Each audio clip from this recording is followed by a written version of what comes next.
¿Me siguen hasta ahí? Entonces, en este ejemplo, la condición inicial de equilibrio, la que estoy denotando en el punto A, que queda caracterizado por una cierta oferta, más la demanda. La demanda es la curva azul. La oferta inicial es la línea roja que dice X supra O de oferta sub cero. Inicial, el sub cero. Hay una nueva empresa, ustedes formaron una empresa, entran a este mercado con una capacidad máxima de producción de 100 unidades. Por lo tanto, la oferta final cambia y es mayor que el inicial, es decir, la oferta se desplaza hacia la derecha y abajo. Por lo tanto, aquí tenemos la oferta final, X supra O sub 1, que es igual a la oferta inicial más las 100 unidades que genera el proyecto de emprendedor. El equilibrio final se obtiene en el punto B con una cantidad transada en el mercado de X1, que es mayor que el inicial, que era la cantidad de equilibrio, y un precio final menor que el precio inicial. ¿Hay dudas? ¿Hay dudas? No, profe. ¿Qué es lo que ocurre aquí? Si este proyecto se evalúa desde la óptica privada, usted eventualmente puede valorar lo que usted sea capaz de vender, las 100 unidades, por ejemplo, precio PQ sub 0 o PQ sub 1. Estos dos, este y este, son precios de mercado. Son los precios de equilibrio en el mercado, por lo tanto usted podría valorar la producción a cualquiera de esos dos valores, que es distinto del precio social. ¿Cómo se determina el precio social? De la siguiente manera.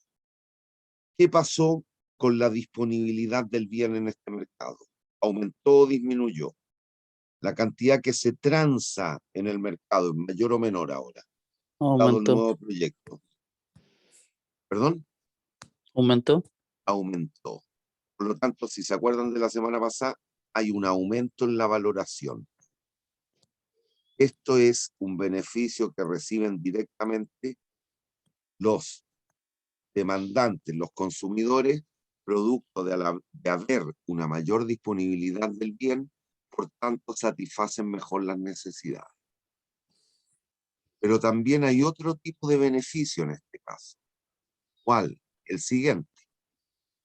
Al nuevo precio, al PQ sub 1, los oferentes antiguos, la competencia a este nuevo proyecto, dado que el precio bajó, ya no es PQ sub 0, sino que PQ sub 1, ellos van a estar dispuestos a ofrecer una menor cantidad. Se les hace menos atractivo el ofrecer este bien. ¿Cuánto van a ofrecer los antiguos productores? Lo leo aquí. Al nuevo precio de equilibrio, PQ sub 1, voy hasta la oferta inicial. Y ese es el punto C. Por lo tanto, como los oferentes antiguos van a terminar produciendo menos, van a contratar una mayor o menor cantidad de recursos para producir el bien, dado que producen menos. Mayor cantidad de recursos. Piénsalo. Van a producir No. menos. En vez de producir 10 camisas, van a producir 2. Requieren Menor. contratar la misma cantidad de personas, la misma cantidad de tela, la misma cantidad de hilo, la misma cantidad de tintura. Van a consumir, van a emplear mayor o menor dotación de factores. De recursos. Menor, profe. Menor. Por lo tanto, van a liberar recursos. Y recuerde que eso se ve por el área bajo la curva de oferta, que son los costos variables. Van a incurrir en menores costos variables. Ahí hay otro beneficio. Son los recursos que liberan los antiguos oferentes. Por lo tanto, este bien, este proyecto, ha provocado un aumento en el bienestar en este mercado. ¿Cómo se obtiene ese aumento en el bienestar? Por una parte, este trapecio, el de la izquierda, que es una menor uso de recursos. menor, ese trapecio es el menor uso de recursos. Y hay otro beneficio que era la mayor disponibilidad del bien. Ahora se consumen X1 unidades mayor que la cantidad de equilibrio inicial. Eso es bueno porque se satisfacen mejor las necesidades. Por lo tanto, el precio social del bien es el beneficio social partido por la cantidad que produce el proyecto. Lo veo en términos gráficos. Vean el gráfico. El beneficio por aumento en la disponibilidad es el área A, B, X1, X de equilibrio. Pero también hay otro beneficio porque los antiguos oferentes liberan recursos. ¿Cuánto liberan? Todo esto. Por lo tanto, ese beneficio en términos gráficos, ¿qué es lo que es? A, C, X0, X de equilibrio. ¿Y cuántas unidades produce el proyecto? Dijimos 100. Por lo tanto, el precio social es la suma de esas áreas que se valoran en dinero dividido por 100. Y ese precio es distinto a cualquiera de estos dos, que son los precios de mercado. Evaluación privada, como esto.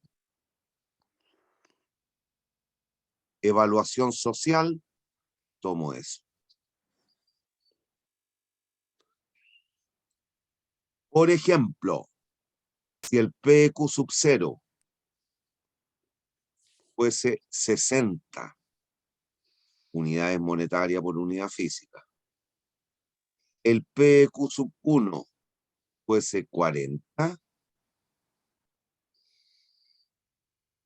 el precio social, dado que estoy trabajando con funciones lineales, sería la semisuma de los dos precios de mercado, 50. Que es 60 más 40 partido por 2. Por lo tanto, si observan, usted desde la óptica privada valoraría a estos precios, a cualquiera de estos dos, o a algún otro incluso, 48, mientras que el precio social es este, y es distinto. ¿Hay dudas? ¿Hay dudas? Al estar trabajando con funciones lineales, lo que nos va a cumplir es esto. El P equilibrio inicial más el P equilibrio final partido por 2. Por lo tanto, no coincide con el precio de mercado. Y esa es una de las diferencias, por ejemplo, al evaluar desde la óptica privada o desde la óptica social. ¿Hay dudas? Niños, No, profe. No, profe. a terminar con esta introducción, entonces, veamos esta laminita. Usted, tal cual decíamos la semana anterior, puede evaluar desde la óptica privada o desde la óptica social. El resultado respecto de la conveniencia del proyecto puede ser que este resulte conveniente o no conveniente, tanto de la óptica privada, que es esto, como desde la óptica social, que es todo. Desde la óptica social, el proyecto puede ser conveniente o no conveniente, y de la privada, lo mismo, conveniente o no conveniente. Entonces, en esta matriz, lo que estamos tratando de resumir es que es lo que podríamos entender como un sistema de inversión razonable. Un proyecto evaluado desde la óptica privada, esta es la celda 1.1, 1.2, 2.1, 2.2. Siempre las matrices se leen fila, columna. Fila 1, columna 1. Fila 1, columna 2. Fila 2, columna 1. Fila 2, columna 2. La celda 11, evaluado el proyecto desde la óptica privada, es bueno, conveniente. Desde la óptica social también lo es. Ese tipo de proyectos, ¿quiénes los debieran implementar? ¿El Estado o los privados? ¿Qué les dice el criterio, el juicio?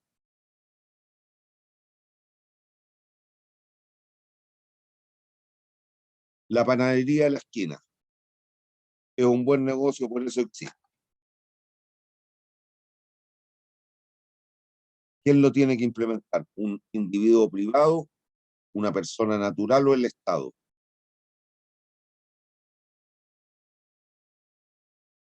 Niños, este criterio es de la vida.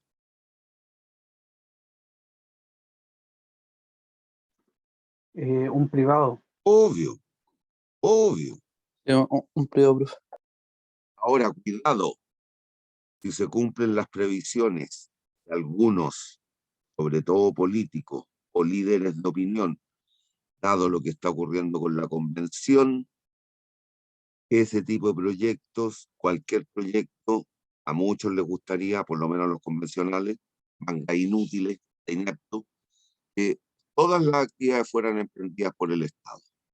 Eso sería nefasto para la sociedad. Ahí vamos a terminar más pobres que Cuba y que Venezuela, por el despilfarro de recursos. Ha visto ya el nepotismo que está existiendo en este gobierno. Todas las vueltas de manos políticas que han hecho y han tenido que pagarle favores. Pero bueno, pero son cuestiones que se dan en el mundo real. Y el proyecto, visto desde la óptica privada, es no conveniente. Estoy en la celda 12, pero desde la óptica social sí son buenos proyectos. ¿Quién debiera entenderlos, dado el efecto redistributivo en el nivel de ingresos que generan?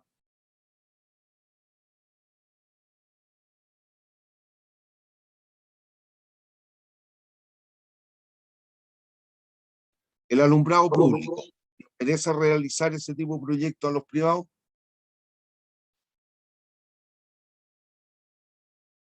Niños,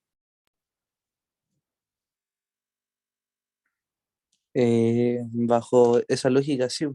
no, ninguna lógica. Si la lógica es una, no es bajo esa lógica. Hay una. El alumbrado de las calles está en manos de agentes privados o está en manos del Estado. Del Estado, creo. No, ¿cómo creo? ¿Quién te provee del alumbrado público, las luminarias en las calles? Cabros, si ustedes no son pendejos, ustedes son niños grandes, ya trabajan. Esos proyectos, el privado tendría como cobrarme a mí, porque en este minuto tengo la ventana abierta y estoy viendo el foco de la calle, me estoy alumbrando con el foco de la calle, ¿tendría como cobrarme ese consumo?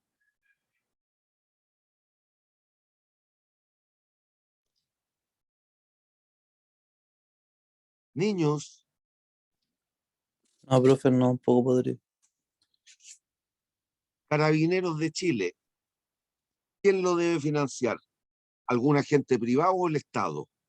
El Estado. Obvio, pues.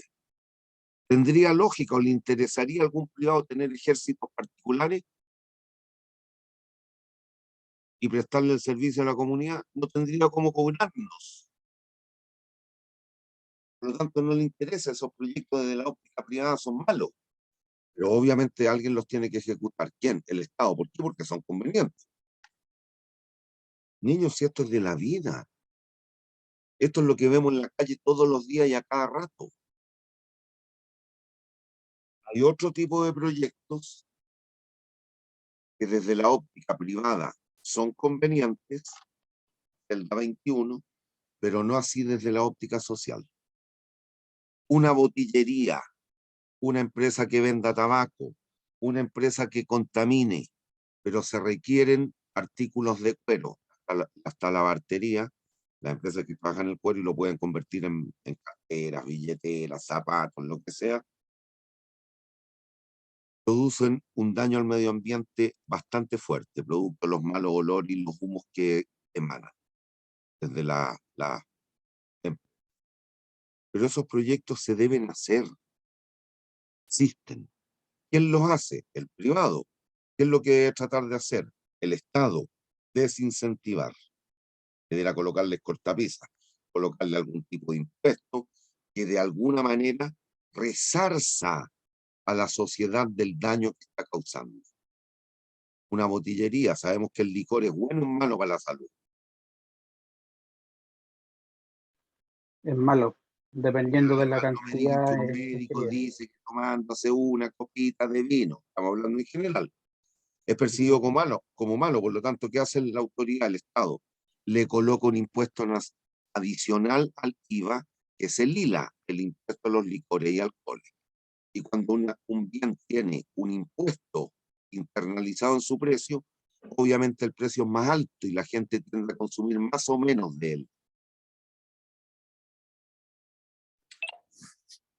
De la misma forma, ya que una demanda inelástica. No, no, yo te aseguro que no.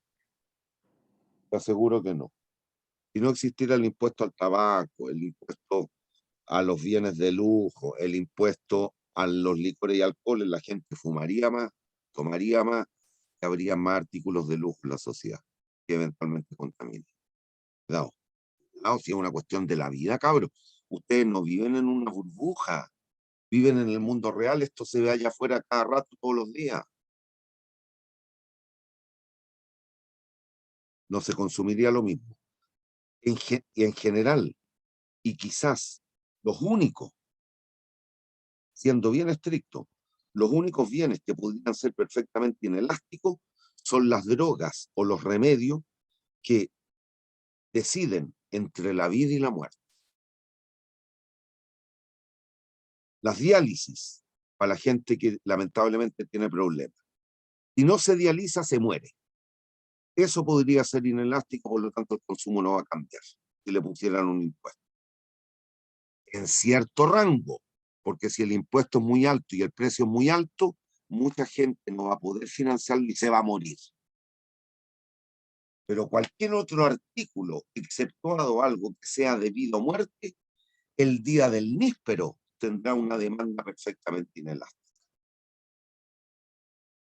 Solo las drogas y los remedios, y eventualmente algún aparato, los respiradores para la gente que lamentablemente tuvieron que, ¿cómo se llamaba eso? Cuando la tenían que llevar a la unidad de cuidado intensivo y ponerle esas máquinas, Los respiradores artificiales. respirador artificial. Y no se lo colocaban, se moría. Punto. Ese gallo fuese tremendamente rico, podría pagar cualquier precio. Y eso significa que la demanda sería inelástica. Pero no es lo común. Artículos que discriminen entre vida y muerte, sí, en un rango razonable van a ser perfectamente inelásticos, pero nada más en el mundo real. Cabros, si ustedes tuvieron economía, ¿con quién tuvieron?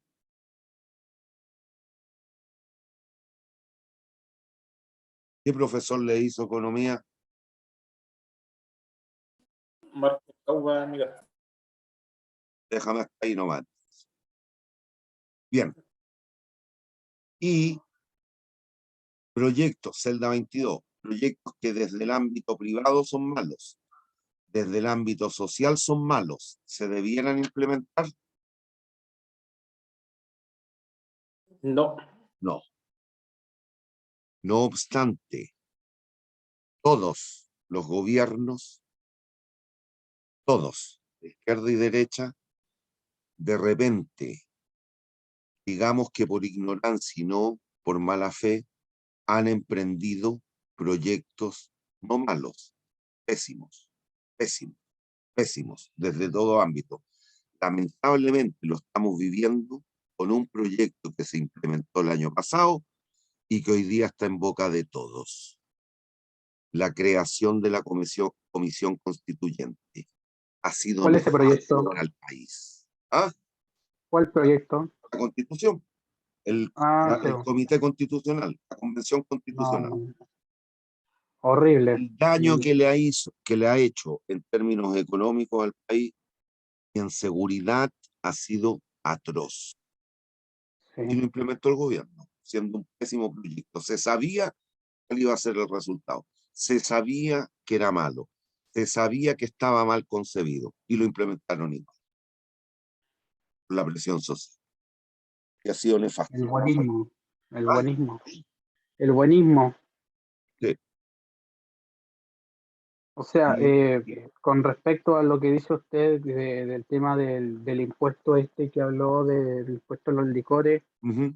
yo soy súper contrario a los impuestos. Yo creo que los impuestos es un robo. Y con Bien, respecto a... no, está Sí, bien, si yo puedo estar de acuerdo contigo en ese sí, sentido, pero aquí eso es lo que termina siendo la sociedad, el Estado. ¿Por qué? Porque ese tipo de proyectos, a pesar de todo, se reconoce que satisfacen necesidades. Por lo tanto, se van a implementar igual. ¿Y quién lo va a implementar? Los privados. sí, Entonces, mire, ¿qué sí, debe tratar de hacer el Estado? Desincentivar. Lo que el proyecto existe, las botillerías existen, los locales que venden tabaco existen, las talabarterías existen, AgroSuper existe y emite malo olor y toda la gente que vive alrededor la pasa como el loli. Pero existen, entiendo, ¿no? sí, mire, con respecto a ese impuesto que le digo yo me acuerdo que se implementó por ahí como el 2010, 2009, por ahí. Y me acuerdo que prometía que la gente iba a dejar de consumir y todo el cuento, que la gente consumió mucho más, la gente emprendió mucho más con respecto a las botillerías y al final no redujo lo que se prometía. Ten la certeza, eso sí, que sin el impuesto, el consumo incluso hubiese sido mayor. Ten la Sí, pero yo certeza. creo que sí, pero debería incentivarse mayor el tema de la cura o qué sé yo, como por ejemplo yéndose por el otro lado más médico en vez de haber hecho eso. Estoy de acuerdo contigo, pero no es eso lo que hace el Estado. Sí, no sé si estamos claros de eso. Sí, es un comentario que Ah, le me quise parece. poner. Bueno, ya mi niño, ¿hay dudas? No, profe. Listo. Y nunca olviden lo que dijimos en la clase anterior. Si somos capaces de construir el perfil, vamos a poder evaluar. Y ahí podríamos entender o llegar a entender y ejemplificar con una tabla como la anterior.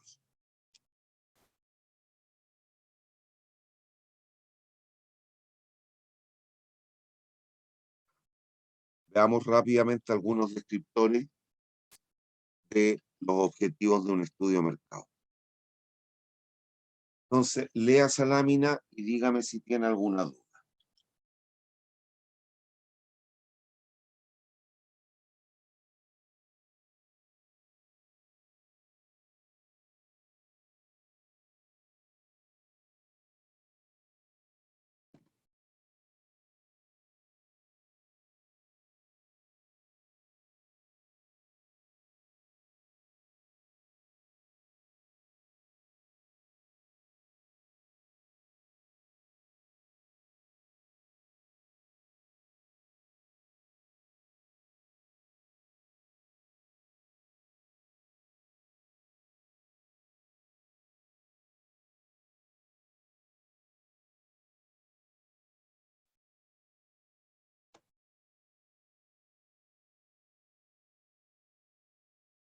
¿Hay dudas?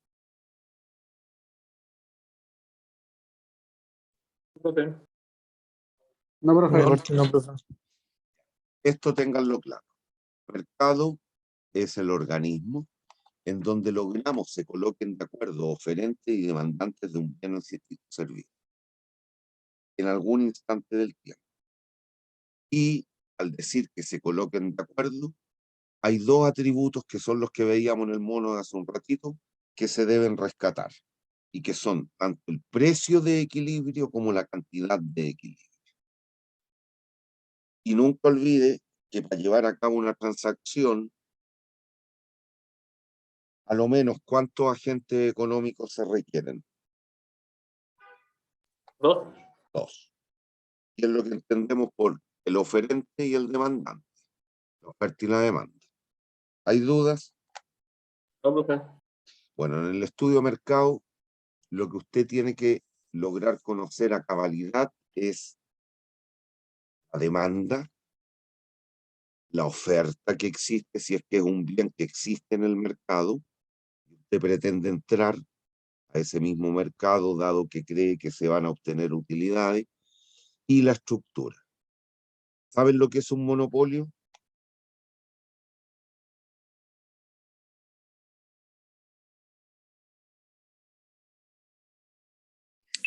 Es cuando la empresa controla la totalidad del mercado.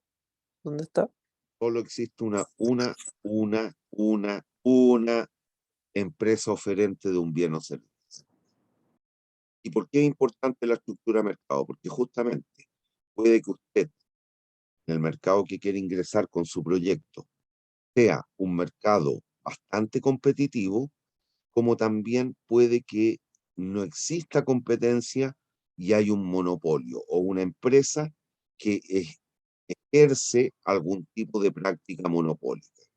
¿Y por qué es importante?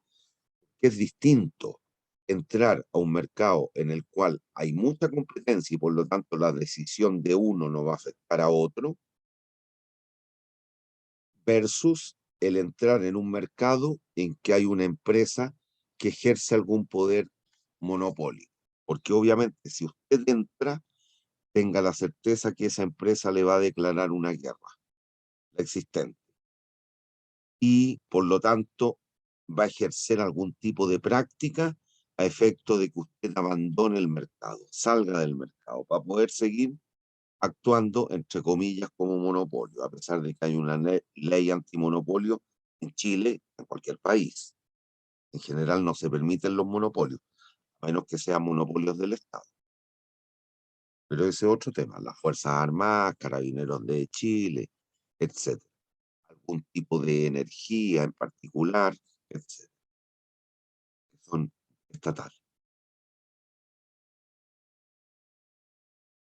Es distinto tener que colocarle el precio a la cosa que vamos a vender en un mercado en el cual tengo mucha competencia o tarificar, colocarle precio a la cosa que vamos a vender en un mercado en que hay muy poquitos agentes, muy poquitos oferentes. Porque ahí se puede ejercer algún tipo de acción que lleve incluso a mejorar a la empresa, a eso me refiero. Entonces, todo eso hay que analizarlo en el estudio de mercado. Y aquí un recordatorio, esto es lo más básico de la economía que tiene que ver con el cómo se opera. En la economía, recuerden, hay 3 interrogantes básicas que deben ser respondidas. El qué producir, el cómo producir y el para quién producir. Y todo eso usted lo tiene que determinar cuando está haciendo todos los estudios inherentes al proyecto. Eso le va a permitir caracterizar al consumidor que le va a entrar, que le va a llegar y eventualmente va a poder pronosticar la demanda que va a ser capaz de vender en el. Entonces, lo primero que usted tiene que detectar es a nivel de generación o análisis de la idea, vinculado con lo que veíamos la semana anterior, son las necesidades. ¿Y por qué? Porque aquí va a responder la primera de las interrogantes, el qué producir. ¿Qué es lo que la gente está queriendo o quiere?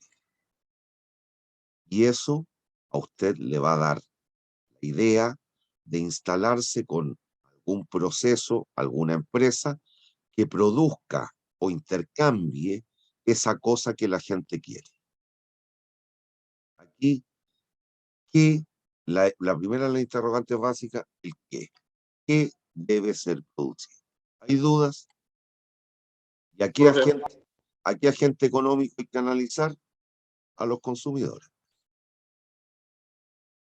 Cuando ya se detectó el qué, podemos responder a la segunda gran interrogante, el cómo producir. ¿Con qué medios? ¿Con qué técnicas? ¿Qué factores productivos vamos a requerir? ¿Cómo los vamos a transformar o combinar? ¿Qué maquinaria es la que requerimos para producir aquellas cosas? ¿Cuánto tenemos que invertir? ¿Me entiende o no? Ahí tiene que hacer todo el estudio técnico de la empresa que pretende constituir. Posteriormente se puede resolver eventualmente la tercera de las interrogantes, el para quién. ¿A quién vamos a pretender llegarle con nuestro bien o con nuestro servicio? Finalmente, cuando ya desde la óptica económica había gente que quería zapatos, otros produjeron zapatos. Aquí en el mercado, el agente que lleva a cabo el acto de producción es el productor o el oferente.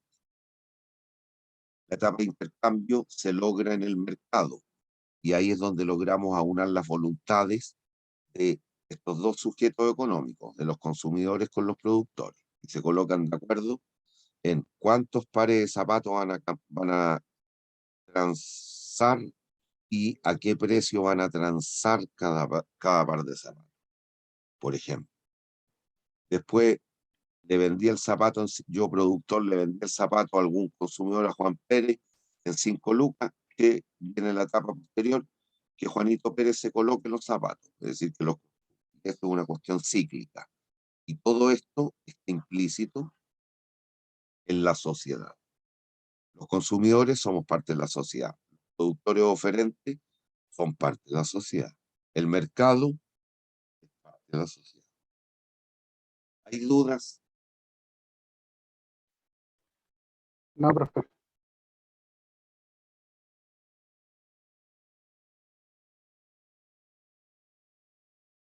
Le pueden agregar otras tantas interrogantes, pero las 3 esenciales y que mediante el estudio de mercado debiésemos ser capaces de responder son esas 3 primeras que definen: el qué, cómo y el para quién. A pesar de que el para quién no siempre puede ser respondido a través de la economía. Eso algunas veces, varias veces, quizás muchas veces, viene definido ex ante. El tabaco es un bien que solo va a ir a satisfacer las necesidades de la gente que fuma tabaco, no de la que fuma cigarro o no de la que no fuma. Entonces ahí ya en cierta medida viene respondido el para quién. Un vestido de un modisto famoso, o los vestidos de un modisto famoso, quizás no son para todas las mujeres de la sociedad, son para un grupo muy específico, con determinado poder adquisitivo, determinado perfil etario, etc. Eso tiene que ver con el para quién. Y obviamente usted, mediante los análisis, los estudios que va haciendo hasta implementar el proyecto, tiene que ir depurando y caracterizando de mejor manera cuál es el grupo objetivo al cual usted pretende llegar con la implementación de su proyecto. ¿Hay dudas? Bien, como dije, ahí tienen algunas otras interrogantes, pero las más relevantes son las 3 primeras. Ya agregamos algunas más. ¿Cuánto producir? ¿Cuándo producir? ¿Cuándo consumir? Etcétera. Me compré 10 chocolates. Tengo que determinar cuántos me consumo hoy, cuánto mañana, cuánto pasado mañana. Me los como los 10 hoy día y no dejo nada para mañana. Lo mismo desde el lado de la producción.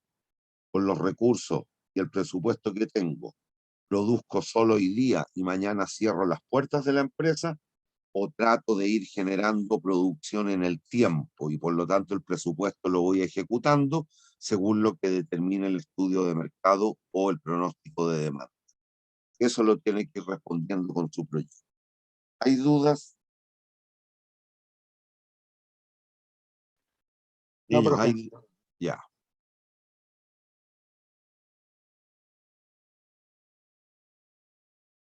Lean ese último parrafito.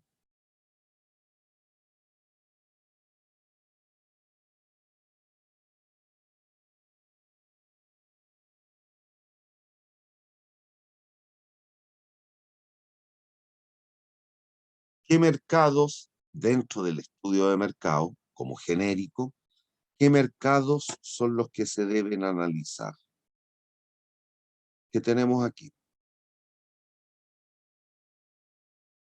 De analizar a los proveedores, estos nos van a proporcionar factores productivos. Los factores productivos, o si usted quiere, las materias primas. Los recursos que requerimos, materias primas o recursos. Es indistinto como lo menciono. Mercado de los competidores. decir, ¿contra qué empresas vamos a competir? Si es un bien que existe en el mercado, se va a implementar una nueva empresa en ese sector industrial. Lo que usted tiene que hacer entonces es analizar a su competencia, ver cómo es el producto que ellos están sacando, cómo lo envasan, cómo lo hacen llegar a los consumidores, a qué precio están vendiendo. Y ahí tiene que hacer un acabado estudio de su competencia. Los distribuidores, esto tiene que ver con todo lo que puede ser la logística, tanto de entrada como de salida. Cómo yo me voy a abastecer desde mis proveedores y cómo yo voy a hacer llegar el bien a los potenciales consumidores. Voy a tener locales propios, voy a distribuirla a los grandes retailers, cosa que ellos distribuyan al Jumbo, que es un alimento. Voy a estar en el Jumbo, Líder, Unimar, qué sé yo, las distintas cadenas de supermercados que hay, o voy a tener locales propios. Todo eso lo debe analizar en los distribuidores. El mercado de los consumidores, obviamente el análisis de los individuos que potencialmente nos pueden comprar. No. Y finalmente también, en el caso de bienes que pueden ser destinados a la exportación o en un proceso productivo nosotros requerimos una parte, tenemos que importarla desde China, por ejemplo, un chip que tenemos que traer desde China, va a ser interesante el análisis del sector externo. ¿Por qué? O porque tenemos que tratar de caracterizar el mercado externo si nos estamos dedicando a las exportaciones, o para determinar cuál es el mejor proveedor, independiente que esté en Chile o en China. Es que es una pieza que debo traer del resto del mundo, de China. Pues. Entonces ahí se analiza también el sector externo. Lo que sí es claro es que sin duda al mercado o al análisis de mercado, cual le debe destinar mayor tiempo y recursos, casi con certeza va a ser esto. Porque en la medida que usted mejor caracterice a los consumidores, su probabilidad de que el pronóstico de demanda se cumpla es mucho más alto. Por lo tanto, es donde va a insumir o va a gastar la mayor cantidad de recursos, tanto tiempo como dinero. Va a hacer encuestas, les va a hacer pruebas de un alimento, les va a hacer pruebas de sabor, va a hacer focus group, no sé. Pero la idea es de la mejor manera posible caracterizar a los consumidores. ¿Hay dudas? No, profe. Aquí no hay que olvidar una cosa. Sobre todo en productos que existen, en bienes que existen, en los cuales nosotros vamos a entrar, o usted pretende entrar, a competir con un proyecto o con proyectos ya existentes en ese sector industrial. Usted debe analizar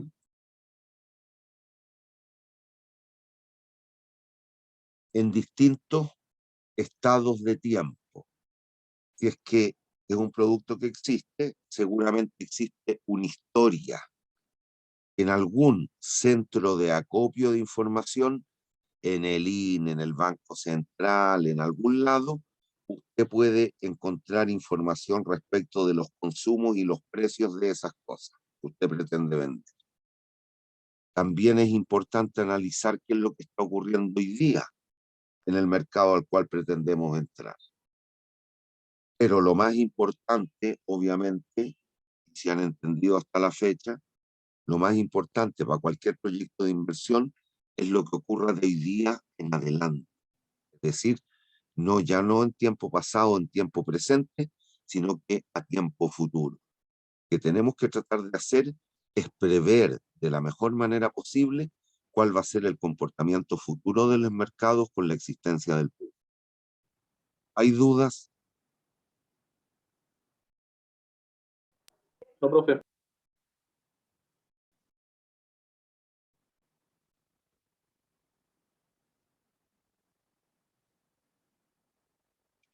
Esto es lo que hemos dicho, pero lea.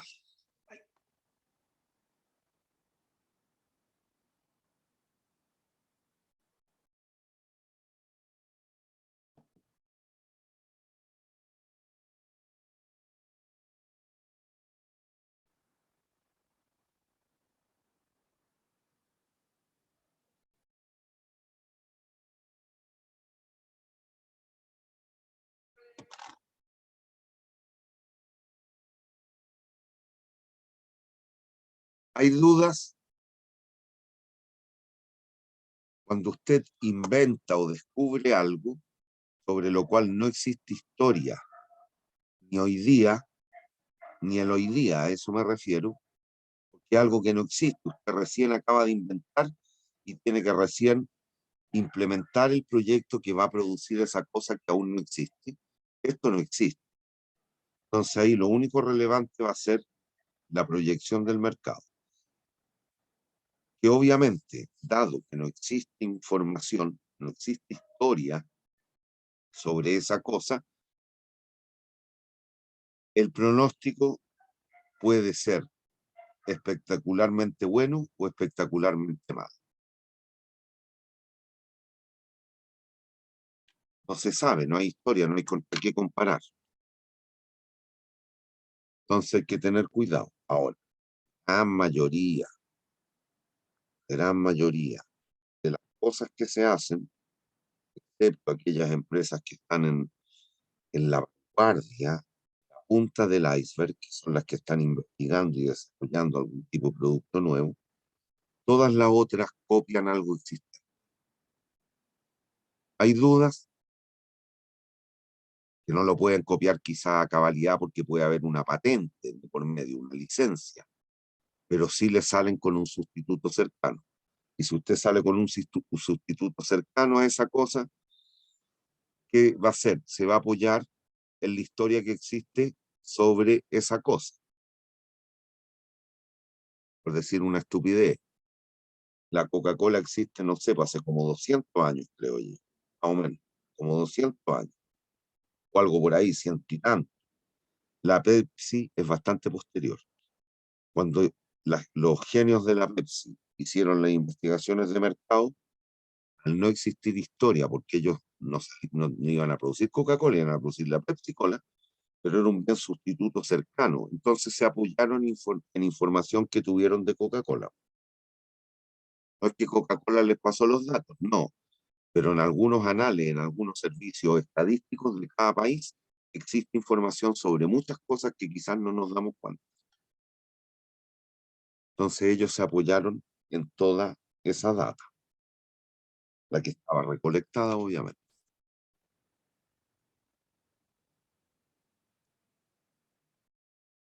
Bien. Y aquí otra cosa importante, y que esto alguna vez ya lo dijimos, otro efecto. Nunca olviden que, bueno, lean este pedacito de lámina, que es lo mismo que hemos ido tratando de conversar. Pero hay otra cuestión tremendamente importante. Y que tiene que ver con la metodología de trabajo en el fondo. Nunca olviden que las más de las veces el ser humano, el normal, el común, piensa en términos marginales. El concepto de marginal en matemática lo da la derivada. Y la derivada, ¿qué es lo que mide? El cambio. Por lo tanto, siempre en la metodología de análisis se va a hacer un análisis comparativo. Y es comparar la situación como está hasta hoy día versus la situación con el proyecto. Ahora, tampoco hay que malentender el decir en una empresa que ya está en marcha, el decir comparar la situación como está hoy día versus lo que sería con proyecto, eso no priva que la situación actual o la forma de actuar de cómo lo hace la empresa hoy día pueda ser mejorada. Y esa se compara contra la alternativa que usted tiene. Ahora, cuidado, si somos rigurosos y entendimos bien la definición de proyecto que dimos la semana anterior, ciertamente la situación actual es un proyecto en sí mismo. La situación actual mejorada es otro proyecto. Por lo tanto, yo puedo comparar la mejora contra lo actual. Punto. Y ahí estamos cumpliendo con lo que dice la teoría, lo clásico. Lean esa data.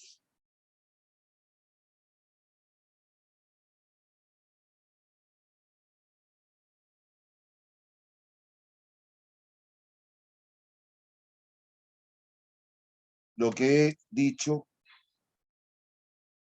es hasta aquí.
¿Ya? ¿Entienden el primer párrafo?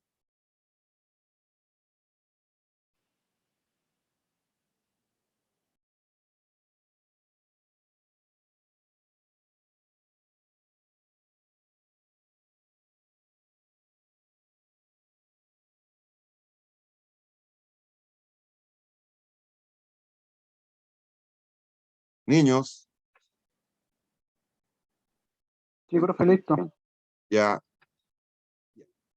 Aquí, ¿qué es lo que hacemos? En el estudio de mercado vamos a definir una estrategia comercial, que es una de las herramientas que nos provee el marketing. Y el objetivo de la estrategia comercial a la larga tiene que ver con el que seamos capaces de cumplir con el pronóstico de demanda que vamos a realizar. Y para eso es importante, como decíamos hace un ratito, el caracterizar a los distintos grupos o al grupo consumidor de nuestro bien o servicio.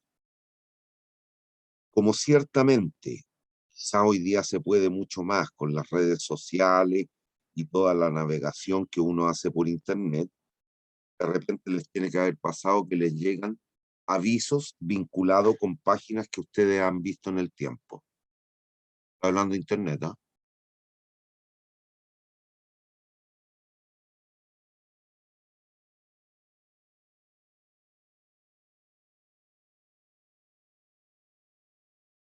Les tiene que haber pasado, yo.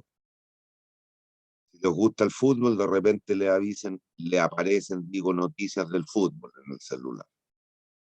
Que se han metido a páginas a buscar cuestiones de o de lo que sea. Si en algún minuto se metió a Falabella y vio determinada ropa, camisas, por ejemplo, cada tanto Falabella le va a hacer aparecer en su teléfono publicidad sobre camisas. Y así sucesivamente. Como es imposible, eso sí, llegar a conocer a cabalidad a cada uno de los distintos potenciales consumidores, lo que se hace es tratar de segmentar el mercado. Segmentar el mercado significa dividirlo y diferenciarlo.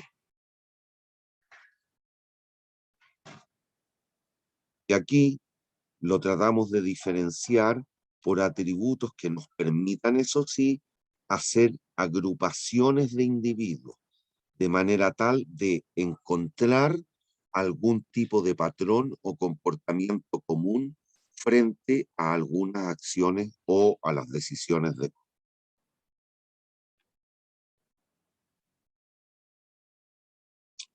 Y aquí, ¿qué es lo que se hace? Variables clásicas de segmentación es lo que tiene que ver con una primera gran separación que se puede hacer entre el consumidor institucional y el consumidor individual. En general ocurre que el consumidor institucional es bastante más racional que cada uno de nosotros como persona. Tomamos las decisiones de distinta manera. Yo uso detergente en mi casa para lavar ropa. Una gran empresa, Abril, que le provee de uniforme a los colaboradores, también seguramente ocupa un detergente.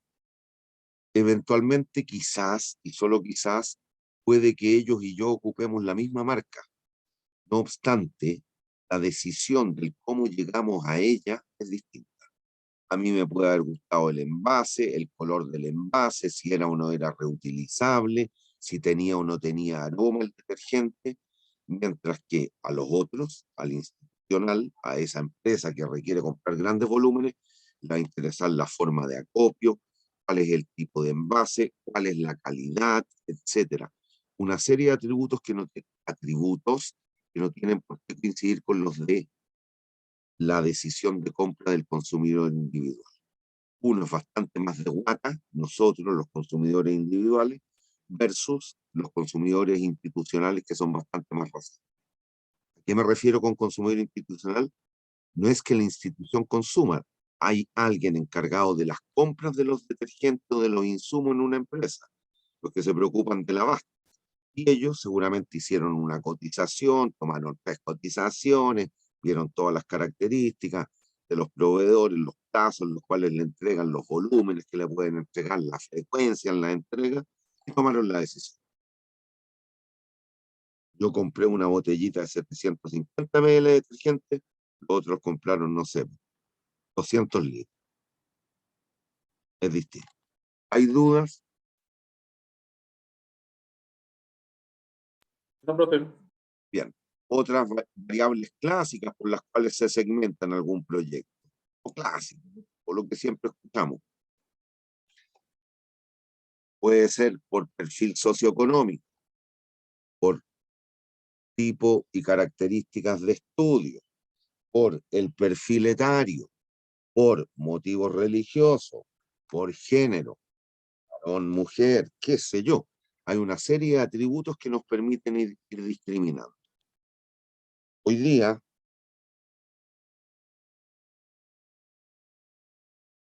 en general, no siempre, cada vez se acorta la brecha, pero todavía es enorme. En general, ¿para quién se proveen hoy día los zapatos de fútbol? Estoy pensando en género, ¿eh? Femenino o masculino.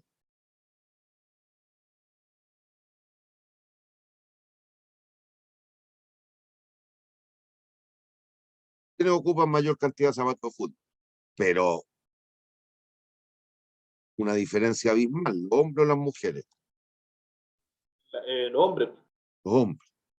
Listo, ahí hay algún tipo de separato. Si me dedico a la fabricación de zapatos de fútbol, mi foco van a estar en general los varones que jueguen fútbol en ligas o en alguna asociación que requieran ocupar zapatos de fútbol. No estamos hablando de cancha de sintético o futbolito o baby fútbol, no, cancha de fútbol, pasto, 11. En general, varones. Listo, ahí ya hay una discriminación. Después, en general, conozco varios colegas que se lo tiñen, pero en general, las tinturas para el teñido del cabello, ¿a quién están dispuestas? En general, en lo grueso. ¿Para las damas o para los varones? En general, a las mujeres. Listo, y así vas discriminando. Después, si es un artículo, entre comillas, de lujo, ¿te va a ser relevante o no separar por perfil socioeconómico? Si quieres vender vehículos, te vas a instalar con una distribuidora de vehículos Audi. ¿A quién puede ir dirigido ese tipo de vehículo? ¿A qué segmento de la población? ¿A los de más o menos ingresos? A los demás ingresos. En general a los demás ingresos, entonces ahí es relevante el perfil socioeconómico. ¿Hay dudas? No, profe. Bueno, en la estrategia comercial nos vamos a apoyar en algo que es lo clásico, que es lo mínimo que usted siempre tiene que hacer en cualquier proyecto, que es esto. En analizar las 4 P, le pueden agregar otras 3, las 4 P del marketing. Son todo lo característico del producto, qué precio va a vender su cosa, cómo la va a promocionar y dar a conocer dentro del mercado objetivo, cuál es la plaza, dónde la va a colocar a la venta. Tal como decíamos hace un rato, en locales propios, en los grandes centros de consumo, se la va a distribuir a los grandes retailers, etc. pero son atributos que debe analizar. Y al producto le tiene que analizar todo, las características del envase, el tamaño, el peso, si es reutilizable o no es reutilizable, si es reciclable, si no es reciclable, cuál es el nombre del producto, infinidad de cosas que tiene que analizar. ¿Hay dudas? ¿Hay dudas? No, profe.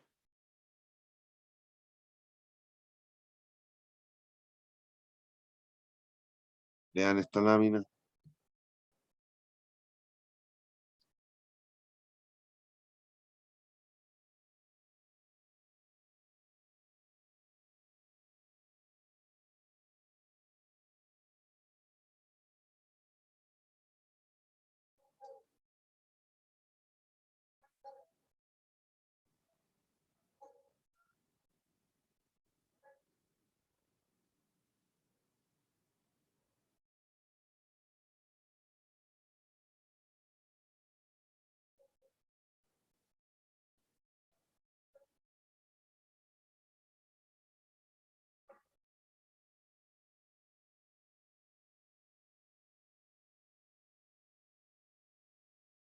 Ese monito es nada más que esto. Este es el ciclo de vida de un producto. Cual más, cual menos, todo producto pasa por esta fase o etapa. En primera instancia está la etapa de introducción. Usted lanza el producto al mercado y este puede tener buena o mala acogida. Suponiendo que tiene una buena acogida, va a tener una etapa o una fase de crecimiento violento en las ventas. ¿Lo logran ver? En un corto periodo de tiempo las ventas se incrementan mucho si es que tuvo buena aceptación el producto. Después va a ir alcanzando una cierta fase de madurez en la cual las ventas se van a mantener más o menos estables y luego, si no innova o si le empieza a salir competencia para lo que usted está ofreciendo, va a tener una fase de declinación en la cual las ventas van a comenzar a disminuir. Si usted innova y le hace una mejora al producto, seguramente lo que hace es cambiar la escala de operación, pasar a otro estadio así, en el cual las ventas vuelven a tener un repunte sustantivo, van a tener una fase de crecimiento, van a alcanzar una etapa de madurez y así sucesivamente. Como por ejemplo lo ha hecho la Coca-Cola a lo largo de estos casi 200 años. ¿Hay dudas? No, profe. No, profe. Y para terminar, en el primer bloque, léanse esto.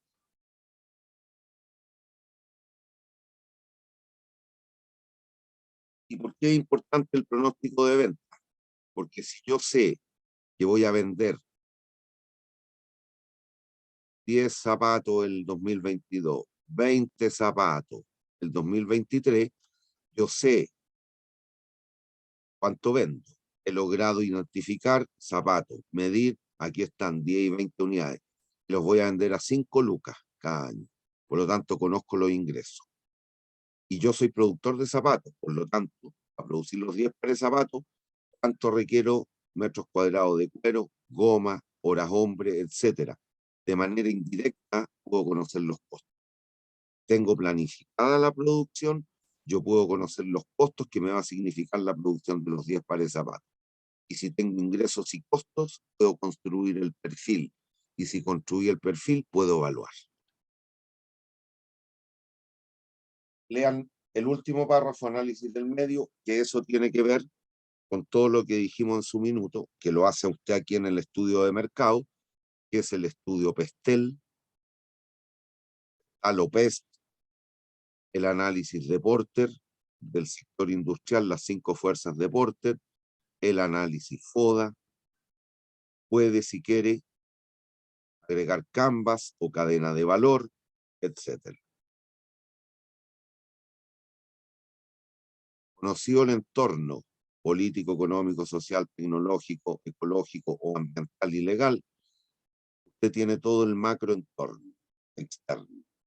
al análisis de Porter ya es del sector industrial en el cual usted va a participar, por lo tanto sabe cómo se está moviendo la industria. Frente a esa industria, usted hace el análisis FODA. A partir del Pestel y el Porter van a existir oportunidades y amenazas. Eso es algo externo, producto de los estudios anteriores. Y usted, según su empresa, puede tener fortalezas o debilidades frente a los otros. Y ahí lo plantean en el análisis FODA. ¿Hay dudas? ¿Hay dudas? No hay dudas. Bien, hacemos un recreo de unos 15 minutitos. Vamos a dejar de grabar. Entonces ahora vamos a analizar el concepto de costo y beneficios relevantes en las decisiones de inversión y para eso vamos a partir analizando la concepción de lo que es un costo evitable o costo inevitable, que frecuentemente en economía lo asociamos uno al costo variable y el otro al costo fijo. En general, todo lo que entendemos por inevitable,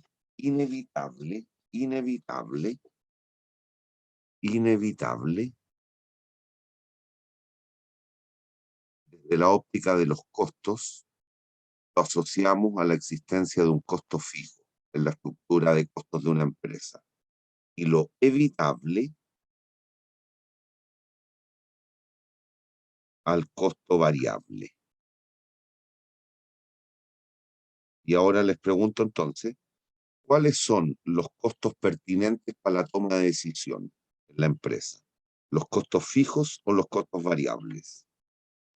Costos variables. Listo. Es decir, aquellos costos que son evitables. ¿Hay dudas? No, profe. Ya, entonces lean el ejemplo.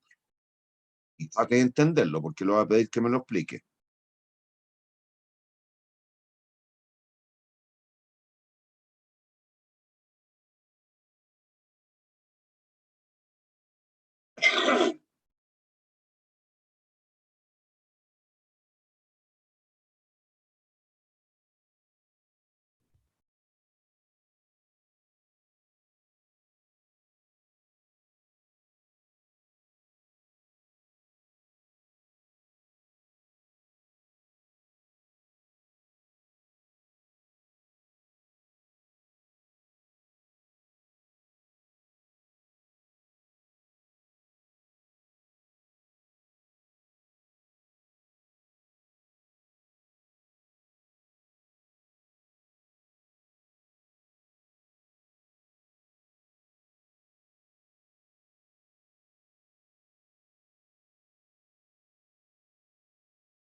¿Ya lo entienden?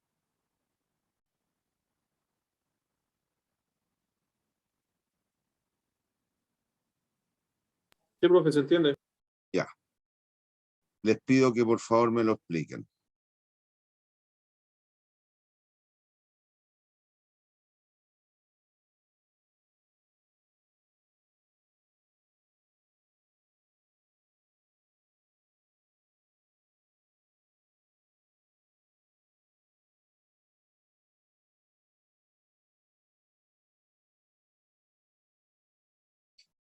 sea, yo entiendo que hay una persona que Ya.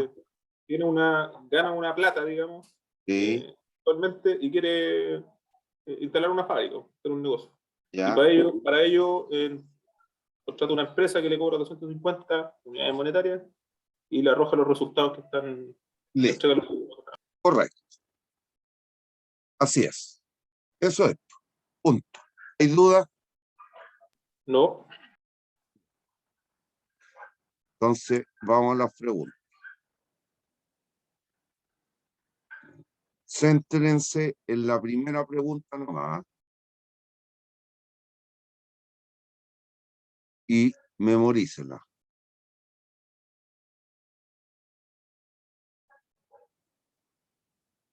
¿Cuál será el ingreso mínimo que tentará al individuo a formar la empresa? ¿Cuál será el ingreso anual mínimo que tentará al individuo a formar la empresa? ¿Cuál será el ingreso anual mínimo que tentará al individuo a formar la empresa?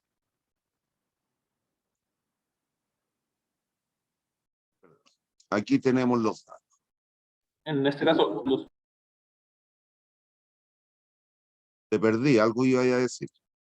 sí, que no me acuerdo que si los 155 eran mensuales, ¿cierto? 155 al año. Al año. Ese es el sueldo alternativo. O No, sea, eso es lo que... no se preocupen de lo absurdo de las cifras, no importa. Ah, vale, vale. Eso es lo que a lo menos debería estar percibiendo la persona. No, cuidado, no te tires como los indios. Piensa primero, miren. El costo del estudio costó 200 o cuesta 250 pesos y de allí arrojó toda esta información que está ahí. Aquí copié toda la información de la lámina anterior. ¿Hay dudas? Voy a poner de nuevo la primera lámina, esta para que la vuelva a leer. Leanla de nuevo.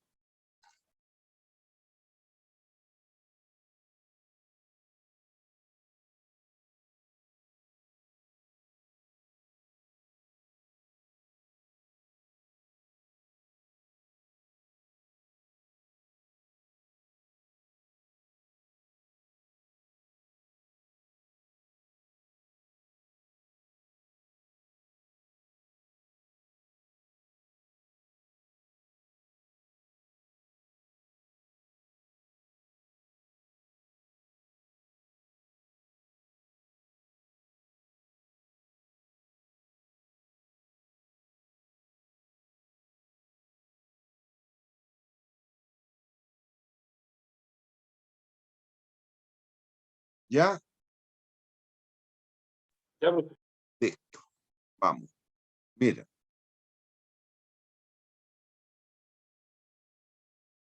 ¿Cuánta plata se requiere para invertir en este proyecto, en esta empresa?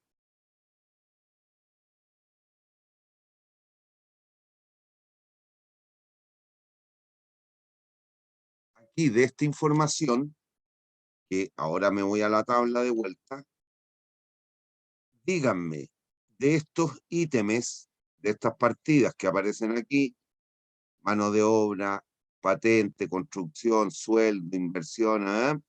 ¿Cuáles representan costos de inversión según su juicio?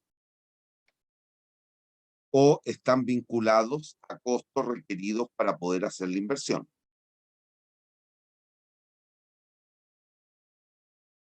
¿Cuáles?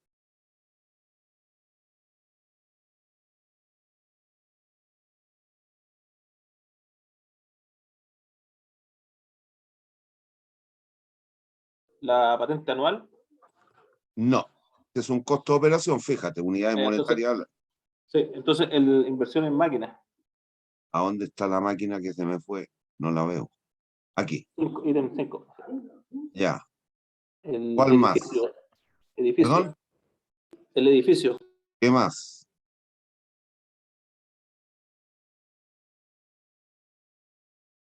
Ya, hay uno que eventualmente no tienen por qué saber todavía. El capital de trabajo. El capital de trabajo representa toda la platita que se requiere tener ex ante de operar el proyecto a efecto de que éste tenga una normal operación. Véalo en una empresa cualquiera. Está arrendando un local. Usted tiene que tener ex ante la platita, mientras el proyecto no sea autosuficiente, la plata suficiente para poder pagar el arriendo, para poder pagar las remuneraciones, una serie, el gas, la luz, el agua, todo lo que requiere el uso de una cierta locación. Pero hay uno más, falta un ítem que tiene que ver con la inversión. ¿Cuál? Es una cuestión de lógica, ¿El permiso de construcción? obvio. Si no pago el permiso de construcción, ¿puedo construir el edificio? No, no se puede. Y por lo tanto, ¿puedo meter la máquina dentro del edificio? No, todo depende de... Ya. ¿Cuántas lucas se requieren invertir?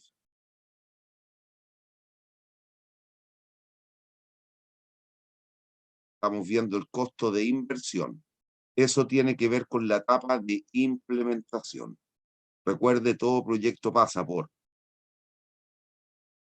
o ejecución, como lo quiera decir, pasa generación o análisis de la idea, ejecución, operación, abandono. Estamos en la etapa de implementación, viendo todo lo que se requiere invertir. ¿Cuántas luquitas se requieren? O 11.500. 11.500. Este tipo puede, o usted puede llegarle a los 11.500 pesos, puede juntarlos de alguna manera.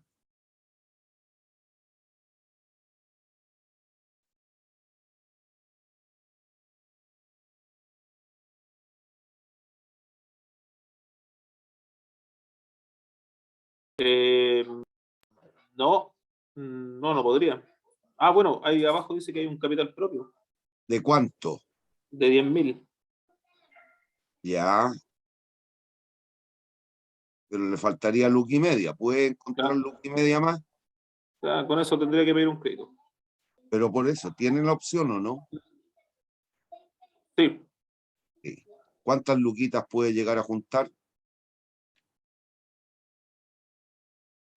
ahí los 11.500 juntos. Listo. Por lo Juntos. tanto, este proyecto está dentro de las posibilidades factibles para este individuo. Claro, es factible. Es factible. Listo. Recién ahora respondamos la otra pregunta. ¿Por qué? Por lo siguiente. Fíjese. Vuelvo a la pregunta. Lean la primera.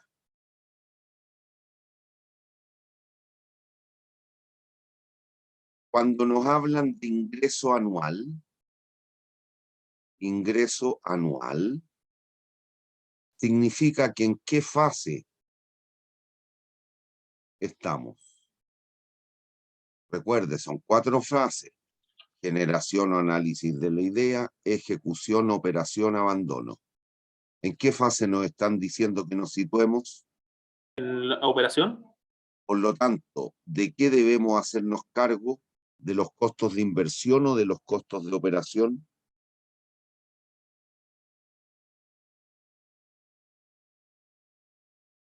de los costos de operación. Obvio. Vamos. Voy de nuevo a la tabla. ¿Cuáles a su juicio son costos de operación dentro de estas partidas? Hay unos que ya descartamos porque eran costos de inversión. Eso es en la etapa de ejecución. Ya está. ¿Cuáles son costos de operación? Mano de obra, ¿Qué más? patente anual, ¿Qué más? Dado que ya estás operando las instalaciones. el sueldo alternativo también debe ser. Ya, pero ¿por qué? Porque Muy en el bien. fondo, porque en el fondo la persona va a dejar tiene que decidir entre dejar de percibir eso, o sea, tiene que considerarlo dentro de lo que tiene que percibir con este nuevo negocio, ¿no? O Muy este bien. proyecto. Justamente. El gallo hoy día tiene un nivel de gasto en su vida. Le paga el colegio a los cabros chicos, si es que tiene hijos, paga la luz, el agua, el arriendo de un departamentito donde vive con su familia, paga servicios básicos, tiene contratado internet para las clases online de los cabros chicos los años anteriores. Por lo tanto, esos costos los tiene que seguir pagando, que son personales. Pero se cambiaría de pega si el proyecto le renta menos de 155 pesos al año. ¿Dejaría de trabajar como empleado y se vendría para acá si tuviera que hacerlo gratis? No, no conviene. No. Por lo tanto, le va a imputar, le va a exigir al proyecto que le pague los 155 pesos. Hay uno más. ¿Cuál? Como ya está operando la máquina y los edificios, el Servicio de Impuestos Internos le va a decir, págueme el impuesto sobre el uso de máquinas y equipos. ¿Estamos? Este es un ejemplo simbólico, ¿ah? Ahora lo puede llevar más o menos a un impuesto territorial que el que exista, las contribuciones, que se pagan trimestralmente, pero es un símil a esto. Los bienes raíces que se poseen hay que pagar contribuciones cuando uno no está exento. Y es un impuesto, un cierto porcentaje del valor de la propiedad. Aquí nos están diciendo que ese impuesto recae sobre máquina y equipo. Por lo tanto, le voy a exigir al proyecto que me lo pague anualmente, dado que estoy ocupando el edificio y ocupando la maquinaria. Estoy generando renta, entonces debo tributar. Porque la empresa va a producir algo que va a vender, ¿me entiende o no? Niños, Sí, ¿se entiende, profe? listo. Aquí ya estamos. Ahí ya está entonces la primera pregunta. Aquí está. Pero hay que tener un cuidado. Lo primero, que no era parte de la respuesta, pero que usted como ingeniero siempre debiera analizar, es determinar si el proyecto estaba dentro de las posibilidades factibles. Hace un ratito me dijeron, bueno, en este proyecto se requerirían invertir 11.500 pesos. Ahí están. ¿Cómo los puedo pagar esos 11.500 pesos? Con los 10.000 pesos de capital propio que tenemos puesto en algún instrumento financiero y los 1.500 del crédito bancario. Me voy a devolver un instante para que lo vea.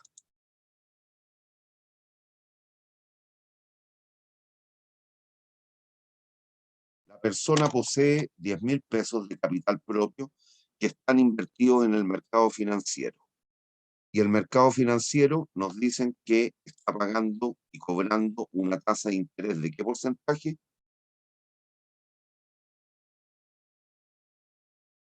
10%. 10%. Ah, ya. Entonces volvemos. Listo. Desde el punto de vista operacional propiamente tal, los costos en los que debemos solventar son los al año, ¿eh? Operación anual le estoy poniendo ahí. Operación anual. Son los 5.400 pesos de mano de obra. ¿Hay dudas? ¿No? La patente anual por operar.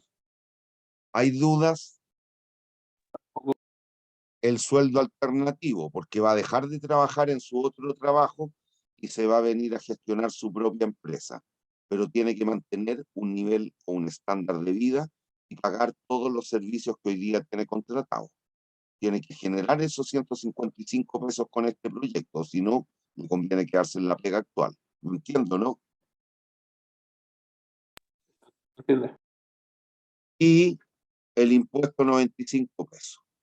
El costo manufacturero o netamente fabril son 6.000 pesos entonces al año. ¿Me sigue hasta ahí? Sí, profe. Pero si se dan cuenta, además, cuando colocó sus 10 luquitas en este proyecto, dejó de percibir intereses, porque él las tenía puestas estas lucas en el banco. El banco, ¿qué tasa de interés le pagaba anualmente? 1% al año. No, el 10%. Ah, sí, el 10%, ¿verdad? 0,1. El 10%. Por lo tanto, ¿a cuánto renuncia por intereses del capital propio? ¿Qué es lo que está aquí? El peso anual. A 1.000 pesos al año. Y por otra parte, para poder invertir, tuvo que pedirle plata al banco. ¿Cuántas lucas le pidió? 1.550. 1.500 pesos. ¿Y el banco se la prestó porque el gallo era bonito o porque le va a cobrar intereses? Porque le va a cobrar interés. ¿Y a qué tasa? Al 10% también. Y por lo tanto, ¿cuánto le va a cobrar de intereses anualmente? 150 unidades al año. Ya, eso unidades monetarias. Eso significa que tenemos dos costos desde el punto de vista operacional. El costo fabril o manufacturero, estas 6 lucas, pero además tenemos el costo de oportunidad del dinero, que son 1.150 pesos. Por lo tanto, ¿cuánto es el ingreso mínimo anual que le exigiríamos al proyecto para invertir en él? Mínimo 7.150. Listo. ¿Hay dudas? No, ¿Hay dudas? No, profe. Niños, ¿hay dudas? No, profe. Última vez que pregunto, ¿hay dudas? no hay dudas.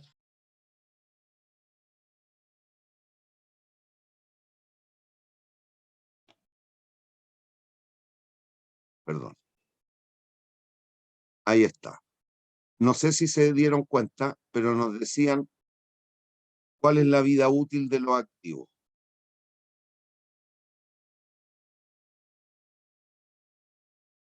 En la letra C.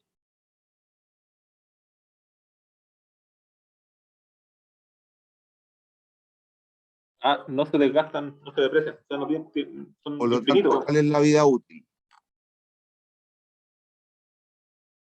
¿Cuál es la vida útil de los activos? Infinitas. Infinita. Entonces, recuérdese, cuando el N en una anualidad tiende a infinito, hablábamos del concepto de perpetuidad. ¿Se acuerdan o no? Sí. Y el valor presente de una perpetuidad, recuérdese, es la cuota anual partido por la tasa. Por lo tanto, el valor presente de los beneficios netos, VPBN, valor presente beneficios netos, valor presente beneficios netos, sería igual. ¿La inversión a usted le significa ingreso o egreso de plata del bolsillo? Egreso.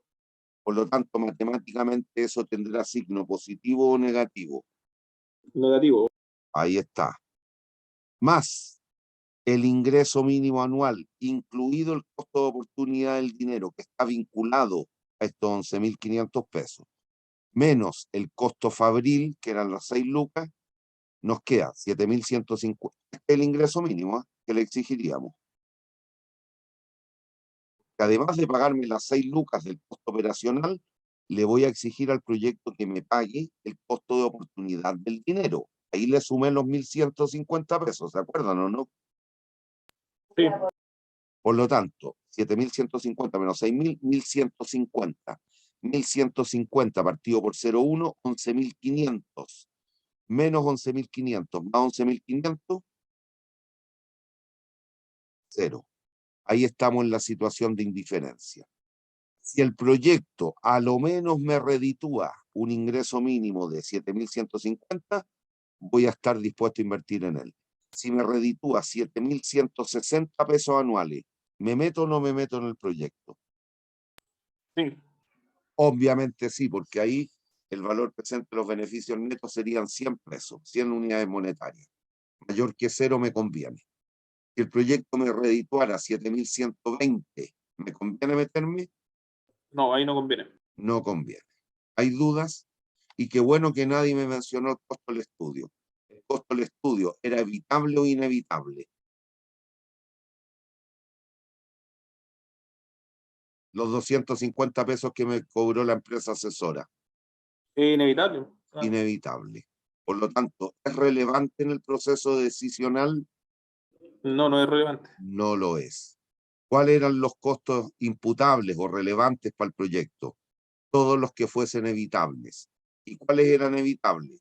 El sacar la plata del banco, por lo tanto, el dejar de percibir los 1.000 pesos de intereses. El no contratar el crédito, por lo tanto, se ahorraba 150 pesos de intereses todos los años. El no contratar la mano de obra, el no comprar el edificio, el no comprar la máquina. Todo eso era evitable, pero el costo del estudio era absolutamente inevitable. Es más, aquí nos decían que ya había sido pagado. Ese es el concepto de costo hundido, un costo que ya fue imputado en algún minuto. Por lo tanto, es inevitable. ¿Hay dudas? No hay dudas. Segunda pregunta. Me devuelvo.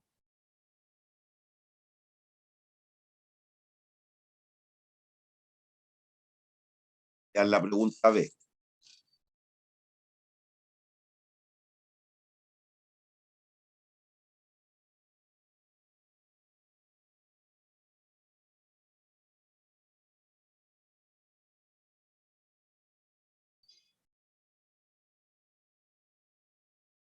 La pregunta 2 dice, ¿cuál será el ingreso anual mínimo que permitirá seguir operando?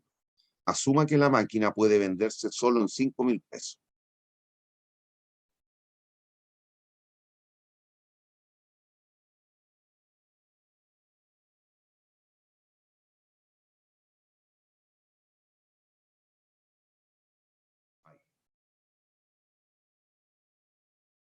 Dese cuenta, según los datos que nos dan.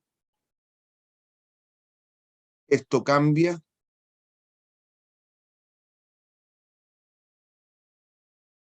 No cambia.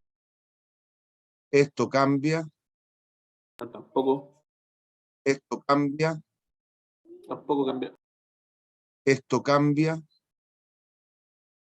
No. No. Por lo tanto, el costo fabril, el costo de operación manufacturero o fabril, siguen siendo las mismas 6 lucas. ¿Me sigue o no?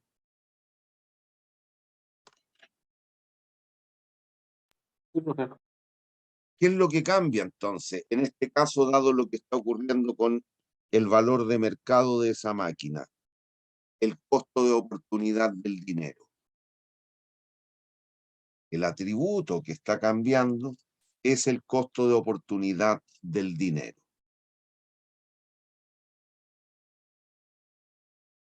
¿Me siguen hasta ahí?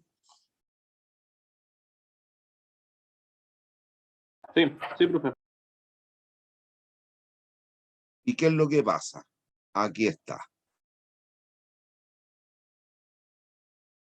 Hay dos formas de verlo que nos permiten llegar exactamente al mismo resultado. Tal cual he dicho, el ingreso mínimo en este caso, cuando nos preguntan cuál es el ingreso mínimo anual que le permitirá seguir operando, este no cambia, porque no cambió el costo de la mano de obra, no cambió nada que tuviese que ver con lo operacional propiamente tal. ¿Qué es lo que cambió? El costo de oportunidad del dinero, que ya no son 1.150 pesos, va a ser menos.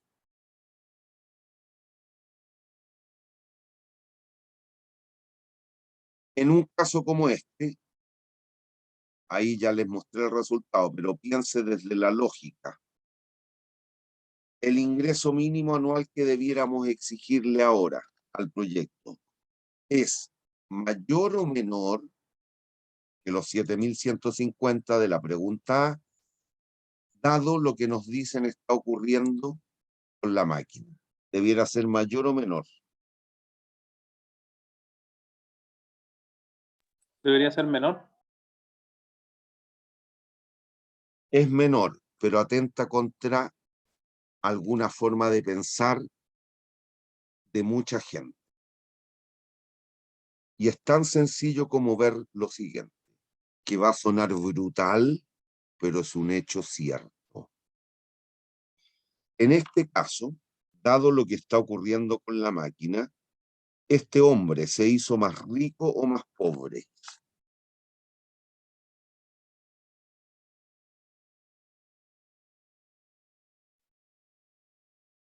O eventualmente se haría más rico o más pobre. En el caso de que la venda, Sí. se debería ser más rico. No. ¿En cuánto la compró?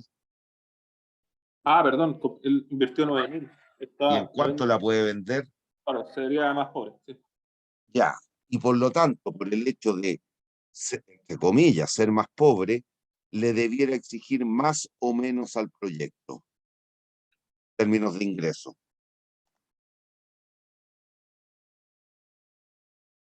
En este caso lo debería exigir más, ¿no? No, menos, si es más pobre. Suena brutal, pero así es. Es confuso, sí, pero se entiende. No, no es confuso. No, yo me confundí. No es confuso. No, lo que pasa es que esa es la respuesta que siempre damos, sobre todo la gente de izquierda. Ojo, no te estoy tratando de nada por el estilo, pero en general esto es lo que le cuesta mucho darse cuenta a la gente de izquierda en general. Y por eso hay mucha discusión política y que ellos no entienden un carajo de economía, no entienden un carajo, o no quieren entender, que sería peor. Obviamente aquí el tipo compró una máquina en 9 lucas y ahora con suerte la puede vender en 5. Eso significa que su patrimonio aumenta o disminuye. Disminuye. Su riqueza en el fondo. Disminuye. Disminuye. Por lo tanto, a cualquier alternativa de inversión debiera exigir, a este proyecto en particular, y a cualquiera en la vida estoy hablando, le debiera exigir más o menos. Menos. ¿Quién más pobre? Suena brutal, pero así es. ¿Hay dudas?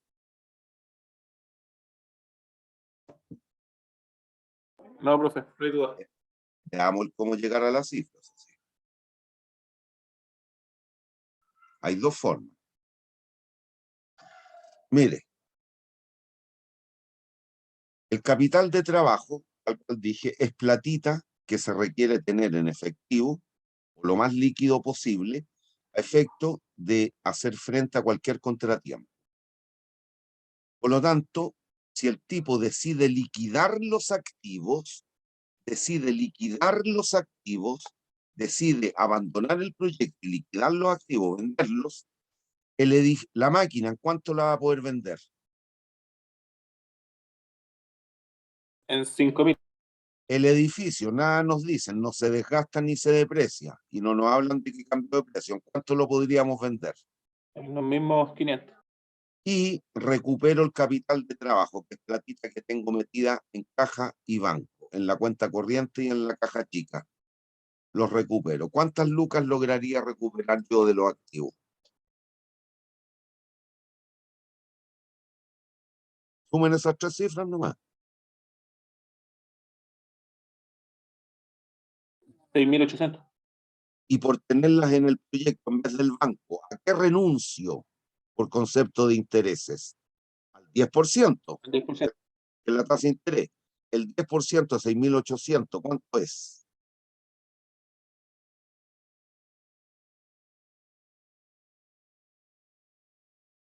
$680. Más las 6 lucas del costo de operación. ¿Cuál es el ingreso mínimo que le exigiríamos al proyecto ahora? 6.680. Ahí está. Eso es una forma de verlo. La otra, estas 6 lucas siguen siendo las mismas. 6 lucas. Más.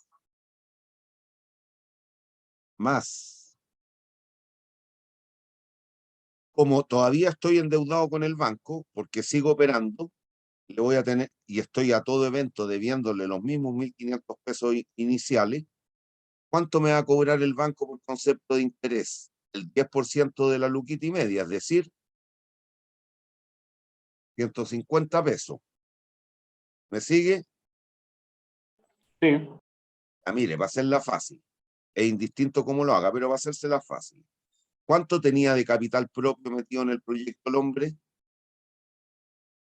Al inicio, cuando invirtió. 10.000. 10 luquitas. Supongan que pagó el permiso de construcción. ¿Cuánto le iba quedando de capital propio?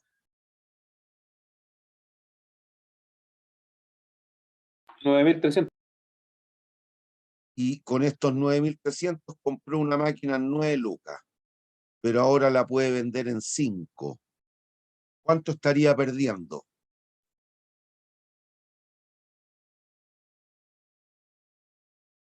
Compró en 9 y potencialmente vende en 5. ¿Cuánto perdería?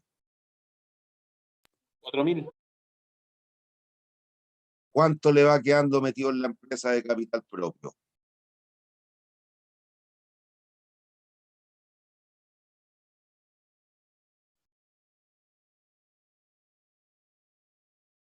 $5.300.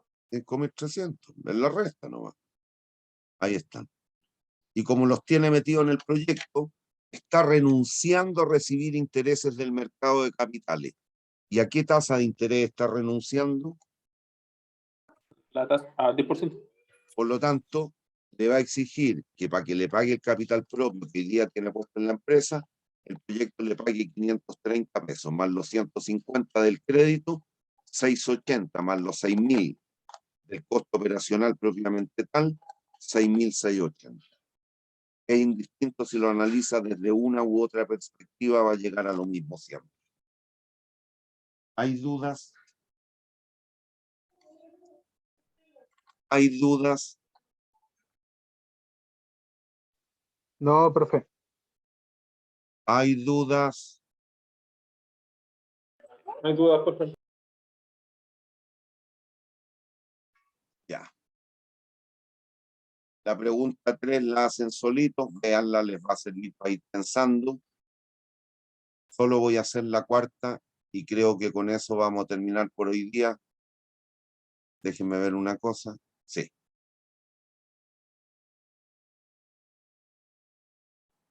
La cuarta pregunta.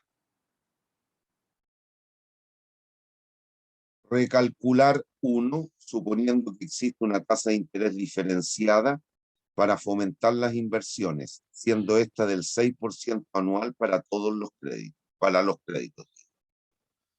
Si se dan cuenta, calcular la pregunta 1. Entonces nos vamos al recálculo de la pregunta 1.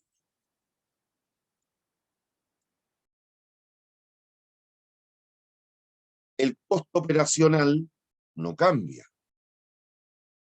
Siguen siendo los mismos 6.000 pesos. Los 5.004 de mano de obra, los 155 del sueldo alternativo, los 95 pesos de impuesto y los 350 pesos de la patente anual. Eso sigue siendo igual. Esto es 5.004, mano de obra, 95 de impuesto, 155 el sueldo alternativo y 350 de la patente anual. Y esa suma son 6 lucas. ¿Hay dudas? Que están ahí. ¿Hay dudas? No, No, profe. profe, no hay dudas. Ya. ¿Qué es lo que cambia? El costo de oportunidad del dinero. Como existe una tasa de interés diferenciada para fomentar las inversiones, el banco ya no me va a prestar la plata al 10, sino que me la va a prestar al 6%. Por lo tanto, le voy a tener que pagar cada año más o menos intereses.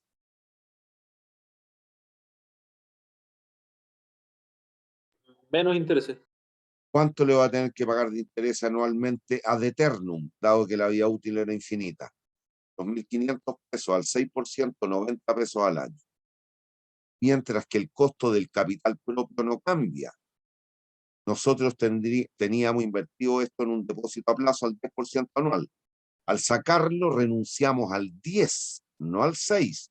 Por lo tanto, el costo de oportunidad del capital propio siguen siendo los 1.000 pesos. ¿Cuál es el costo de oportunidad del dinero como total? La suma de ambos, es decir, 1.090 pesos. Por lo tanto, el ingreso mínimo anual ahora serían 7.090 pesos. ¿Me entiende? En vez de 7.150. La pregunta 1 fueron 7.150. 60 pesos más que ahora. ¿Dónde están esos 60 pesos? En los 1.500 pesos del crédito por la diferencial de tasas. Hoy día me cobraban o me cobrarían el 6 y antes me cobraban el 10. Esto es menos 0,04 por 1.500 menos 60 pesos. Y me estoy ahorrando 60 pesos respecto de la pregunta 1. ¿Hay dudas? Niños, No, profe, no hay dudas.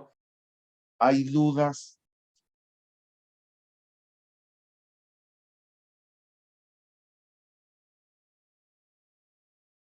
¿Hay dudas? No, profe.